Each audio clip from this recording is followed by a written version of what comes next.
নানা জটিল সমীকরণে অস্থির রাজনীতি, বাড়ছে অনৈক্য বিভেদ। ২৪ জুলাই আগস্টে ছাত্র জনতার রক্তঝরা অভ্যুত্থানে ক্ষমতার পট পরিবর্তনের পর রাষ্ট্র পরিচালনার দায়িত্ব নেয় ডক্টর মোহাম্মদ ইউনূসের নেতৃত্বাধীন অন্তর্বর্তীকালীন সরকার। গণতন্ত্রকামী জনগণের প্রত্যাশা ছিল সরকার সব ধরনের বৈষম্যর দূর থেকে দেশে সুশাসন প্রতিষ্ঠা এবং দুর্নীতির বিরুদ্ধে ব্যবস্থা নেবে। কিন্তু সরকারের মেয়াদ যখন 10 মাসের দিকে গড়াচ্ছে, তখনই প্রধান উপদেষ্টার পদত্যাগের গুঞ্জন ছড়ালো। নানা রকম অস্থিরতার মধ্যে পদত্যাগের গুঞ্জন শুনে মোহাম্মদ ইউনূসের সঙ্গে সাক্ষাৎ করেছেন এনসিপির আহ্বায়ক নাহিদ ইসলাম। গত সন্ধ্যায় প্রধান উপদেষ্টার সরকারি বাসভবন যমুনায় এ নিয়ে সাক্ষাৎ অনুষ্ঠিত হয়। এ সময় দুই উপদেষ্টা মাহফুজ আলম এবং আসিফ মাহমুদ সজীব ভুঁইয়াও উপস্থিত ছিলেন। অন্যদিকে সর্বদলীয় বৈঠক ডাকার আহ্বান জানিয়েছেন বাংলাদেশের জামায়াত ইসলামী। গত বিকালে দলটির কেন্দ্রীয় কার্যালয়ে জামায়াতের আমির ডক্টর শফিকুর রহমানের সভাপতিত্বে কেন্দ্রীয় নির্বাহী পরিষদের এক জরুরি বৈঠকে এই আহ্বান জানানো হয়। দেশের প্রধান রাজনৈতিক দল বিএনপির সঙ্গে জাতীয় নাগরিক পার্টির দূরত্ব ক্রমে বেড়েই চলেছে। জুলাই অভ্যুত্থানে নেতৃত্ব দেওয়া ছাত্রদের এই দলটির সঙ্গে সম্প্রতি জামায়াত ইসলামীরও দূরত্ব দেখা দিয়েছে। আওয়ামী লীগ নিষিদ্ধের আন্দোলনে ছাত্র শিবিরের দেশবিরোধী স্লোগান ও জাতীয় সঙ্গীত গাইতে বাধা দেওয়ায় এনসিপি নেতাদের প্রবল সমালোচনার মুখে পড়েন তারা। অন্তর্বর্তী সরকারের উপদেষ্টা মাহফুজ আলমও জামায়াতে ইসলামী এবং ছাত্র শিবিরের সমালোচনা করে ফেসবুকে পোস্ট দেন। এ কারণে মাহফুজের পদত্যাগের দাবিও জানিয়েছিল ছাত্র শিবির। এমন পরিপ্রেক্ষিতে এবং সম্প্রতি বিএনপির পক্ষ থেকে মাহফুজ আলম ও আরেক উপদেষ্টা আসিফ মাহমুদ সজীব ভুঁইয়ার পদত্যাগ চাওয়ার বিষয়ে গত ফেসবুকে একটি স্ট্যাটাস দিয়েছিলেন মাহফুজ আলম। নিজের বিভাজনমূলক শব্দচয়নে দুঃখ প্রকাশ করে মাহফুজ লিখেছিলেন, দেশপ্রেমিক শক্তি রক্ষ অনিবার্য। আগেরকার যে কোনো বক্তব্য শব্দচয়ন যা বিভাজনমূলক, সেগুলোর জন্য আমি আন্তরিকভাবে দুঃখিত।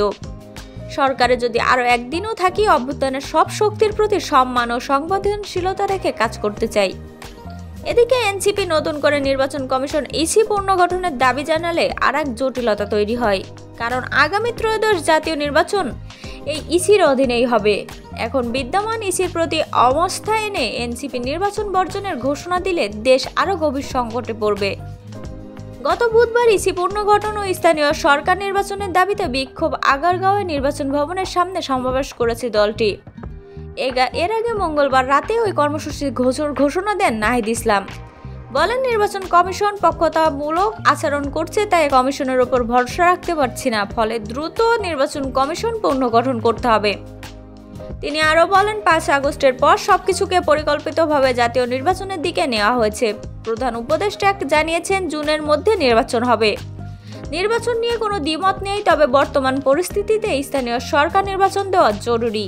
তিনি গণপরিষদ ও জাতীয় নির্বাচনের তারিখ ঘোষণারও দাবি জানিয়েছেন সংবাদ সম্মেলনে। অন্যদিকে ডিসেম্বরের মধ্যে নির্বাচনের রোডম্যাপ না দিলে অন্তর্বর্তী সরকারের প্রতি সমর্থন অব্যাহত রেখে কঠিন হবে বলে জানিয়েছেন বিএনপি। একই সঙ্গে বিতর্কিত উপদেষ্টা সহ প্রধান উপদেষ্টার নিরাপত্তা উপদেষ্টাকে অব্যাহতি দিয়ে প্রধান উপদেষ্টা পরিষদ ছোট করার আহ্বান দলটির। সম্প্রতি নানা দাবিতে বিভিন্ন পক্ষের আন্দোলন, যমুনা অভিমুখে লং মার্চ, বিভিন্ন ইস্যুতে অস্থিরতা বেড়েই চলেছে। অতি সম্প্রতি ঢাকা বিশ্ববিদ্যালয়ের ছাত্রদল নেতা শাহরিয়ার আলম সাম্য হত্যাকাণ্ড যেন অস্থিরতার আগুনে ঘি ঢেলে দিয়েছিল। তার খুনের বিচার চেয়ে ছাত্রলীগ কর্মসূচি অব্যাহত রাখে। অন্যদিকে ঢাকা সিটি কর্পোরেশনের মেয়র পদে বিএনপি নেতা ইশরাক হোসেনকে শপথ পড়ানো নিয়েও জটিলতা তৈরি হয়। তাকে মেয়র পদে বসানোর দাবিতে বিএনপির নেতাকর্মীরা কয়েকদিন ধরে আন্দোলনও করেন। গত বৃহস্পতিবার ইশরাকের মেয়র ঘোষণা করে নির্বাচন কমিশনার দেওয়া গেজেটের বৈধতা নিয়ে রিট খারিজ আদেশ দিলে আন্দোলন কিছুটা স্থিমিত হয়। অন্তর্বর্তী সরকারকে 48 ঘন্টা পর্যবেক্ষণের আলটিমেটাম দিয়ে আন্দোলন স্থগিত করেন ইশরাক হোসেন। এছাড়া রাজধানীর গুরুত্বপূর্ণ সড়ক বিভিন্ন স্থানে বৃষ্টির পানি জমার কারণেও তৈরি হয়েছে নানা জনক দুর্ভোগ। এক সপ্তাহের মধ্যে সংসদ নির্বাচন নিয়ে জাতীয় সংলাপ শুরু করা, সেপ্টেম্বরের মধ্যে নির্বাচনের তফসিল ঘোষণা, 5 দফা দাবি জানিয়েছে গণ অধিকার পরিষদ। অন্য দাবির মধ্যে রয়েছে অন্তর্বর্তী সরকার থেকে 2 উপদেষ্টা পদত্যাগ, ছাত্র প্রতিনিধিদের পদত্যাগ, করিডোর চট্টগ্রাম বন্দর নিয়ে সিদ্ধান্ত, বিরত থাকা ক্ষমতাচ্যুত প্রধানমন্ত্রী শেখ হাসিনার রাষ্ট্র দখলের অবৈধ আইনে নিয়োগ দেওয়া প্রশাসকদের প্রত্যাহার করা। অন্তর্বর্তী সরকারের জাতীয় উপদেষ্টা ডক্টর খলিলুর রহমান বিএনপির ভারপ্রাপ্ত চেয়ারম্যান তারেক রহমান সম্পর্কে যে বক্তব্য দিয়েছেন তার জন্য ক্ষমা চাওয়া।